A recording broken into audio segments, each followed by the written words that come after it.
ప్రతి ఏటా శ్రీరామనవమి రోజు భద్రాద్రి సీతారాముల కళ్యాణానికి సమర్పించే గోటి తలంబ్రాలను పండించే పంట కోసం కోరుకొండకు చెందిన శ్రీకృష్ణ చైతన్య సంఘం బృందం వరి విత్తనాలకు ప్రత్యేక పూజలు చేపించారు.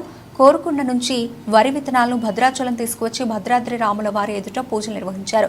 14వ గోటి తలంబ్రాల మహాయజ్ఞంలో భాగంగా పూజలు నిర్వహించినట్లు శ్రీకృష్ణ చైతన్య సంఘం అధ్యక్షుడు కళ్యాణ అప్పారావు తెలిపారు. గత 14 ఏళ్ల నుంచి ప్రతి ఏడాది ముందుగా వరి విత్తనాలను భద్రాచలం తీసుకువచ్చి స్వామివారి పాదాల ఎదుట ప్రత్యేక పూజలు నిర్వహించి అనంతరం తూర్పుగోదావరి జిల్లా గోకవరం మండలం అచ్యుతాపురం గ్రామంలో వరి విత్తనాలను చల్లి భక్తి శ్రద్ధలతో పంటను పండించి పండిన వరిధాన్యాన్ని 2 తెలుగు రాష్ట్రాల్లోనూ మహిళా భక్తులకు పంపిణీ చేస్తున్నారు.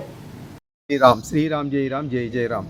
14వ కోటి తలంబరాల జ్ఞాన యజ్ఞంలో భాగంగా ఈరోజు భద్రాచల శ్రీ సీతారామచంద్రస్వామి దేవస్థానంకు వరి విత్తనాలు తీసుకుని వచ్చి ప్రత్యేకించి పూజలు చేయించి ఈ పూజ చేసినటువంటి ఈ విత్తన శుద్ధి పూజ అయినటువంటి విత్తనాలు తీసుకుని వెళ్ళి ఆంధ్రప్రదేశ్ తూర్పుగోదావరి జిల్లా గోకవరం మండలం అచ్యుతాపురం సర్వే నెంబర్ 16/12లో శ్రీరామ పాదక్షేత్రంలో చక్కగా భక్తులందరూ కూడా వానర వేషధారణతో విత్తనాలు జల్లి పంట పండించి పండిన తర్వాత అవన్నీ కూడా 4 రాష్ట్రాల 5,000 మందికి గోటితో వలవడానికి పంపిణీ చేసి ఒలిచినటువంటి ఈ కోటి తలంబ్రాలను 14వసారి భద్రాచలానికి, 3వసారి అయోధ్య, 7వసారి ఒంటిమిట్టకి పంపడంలో భాగంగా ఈ క్రతువు జరుగుతుంది.